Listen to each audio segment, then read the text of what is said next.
नमस्कार दोस्तों, मैं रीना आपके अपने channel Leena kitchen recipe and blogs में स्वागत करती हूँ। तो आज हम जानेंगे कि अग्नि पुराण के अनुसार शनि ग्रह की से मुक्ति के लिए मूल नक्षत्र युक्त शनिवार से आरंभ करके 7 शनिवार शनिदेव की व्रत और पूजा की जाती है। और इस व्रत और पूजा के लिए शनिदेव की व्रत कथा जरूर जान लेनी चाहिए।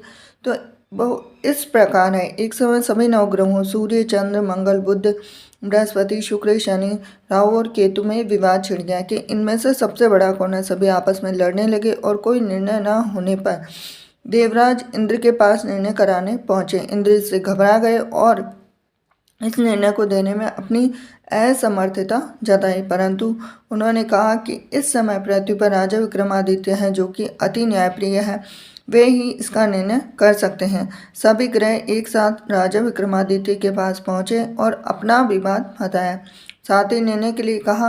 राजा इस समस्या से अति चिंतित हो उठे क्योंकि वे जानते थे कि जिस किसी को भी छोटा बताया वही कुपित हो उठेगा।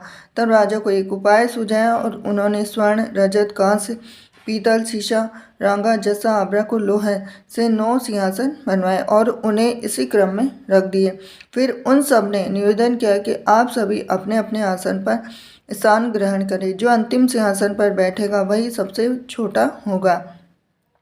इस अनुसार लोहा का सिंहासन बनाया सबसे आखिरी में। तो उन्होंने देखा कि शनिदेव सबसे बाद में बैठे तो वही छोटे कहलाए। तो उन्होंने सोचा कि राजा ने यह जानबूझकर किया है। तो उन्होंने कुपित होकर राजा से कहा कि राजा, तू मुझे नहीं जानता। सूर्य एक राशि में 1 महीना, चंद्रमा 2.25 महीने और 2 दिन, मंगल 1.5 महीना, बृहस्पति 13 महीने वह बुध और शुक्र 1-1 महीने विचरण करते हैं, परंतु मैं 2.5 से 7.5 साल तक रहता हूँ। बड़ों बड़ों को मैंने विनाश किया है। श्री राम के 7.5 आने पर उन्हें वनवास हो गया और रावण के आने पर उनकी लंका को बंदरों की सेना से परास्त होना पड़ा। अब तुम सावधान रहना।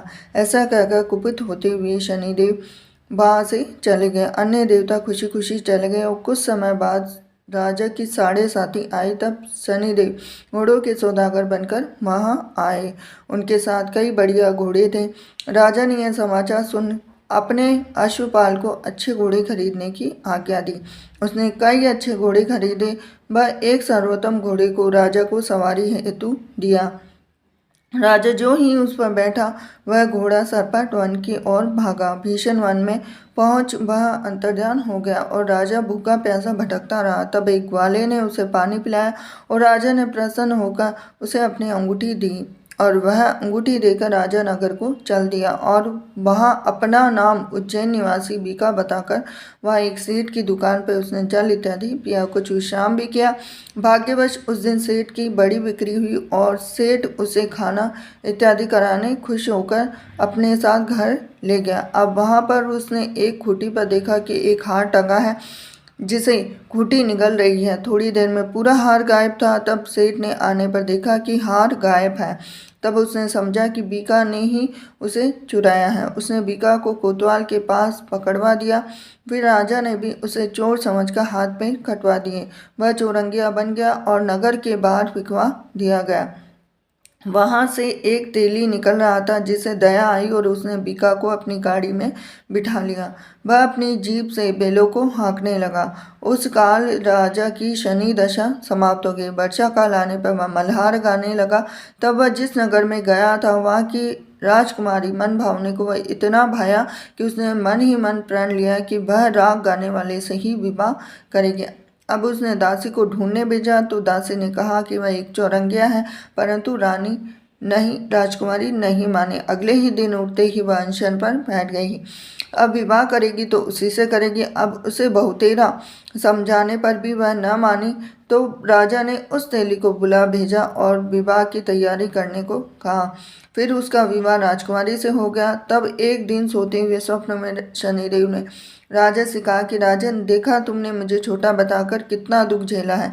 तब राजा ने उससे क्षमा मांगी, प्रार्थना की, बोला, हे शनिदेव, जैसा दुख मुझे दिया है किसी को और को ना दे। शनिदेव मान गए और कहा, मेरी कथा और व्रत करेगा उससे मेरी दशा में कोई दुख ना होगा। जो नित्य मेरा ध्यान करेगा, चींटियों को आटा डालेगा, उसके सारे मनोरथ पूर्ण होंगे। साथ ही राजा को हाथ पैर भी वापस मिले। और प्रातः आँख खुलने पर राजकुमारी ने देखा तो वह आश्चर्यचकित रह गई। बीका ने उसे बताया कि वह उज्जैन का राजा विक्रमादित्य है। सभी अत्यंत प्रसन्न हुए। सेठ ने जब सुना तो वह पैरों पर गिरकर क्षमा मांगने लगा और राजा ने कहा कि वह शनि देव का कोप था, इसमें किसी का कोई दोष नहीं है। शनि सेठ ने फिर भी निवेदन किया कि मुझे शांति तभी मिलेगी जब आप मेरे घर चलकर भोजन करेंगे। सेठ ने अपने नगर पर नाना प्रकार के व्यंजनों से राजा का सत्कार किया और साथ ही सबने देखा कि जो खुटी हार निकल रही थी वह उसे उगल रही थी।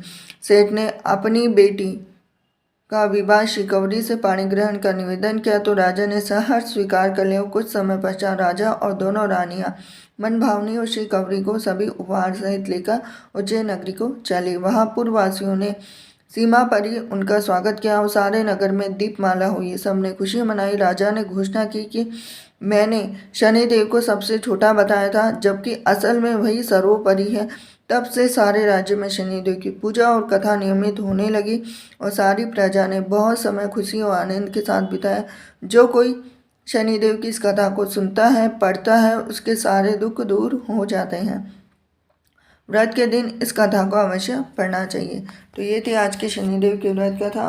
वीडियो अगर आपको पसंद आया तो वीडियो को लाइक करें, चैनल सब्सक्राइब करें, बेल आइकन प्रेस करें। हरे कृष्णा।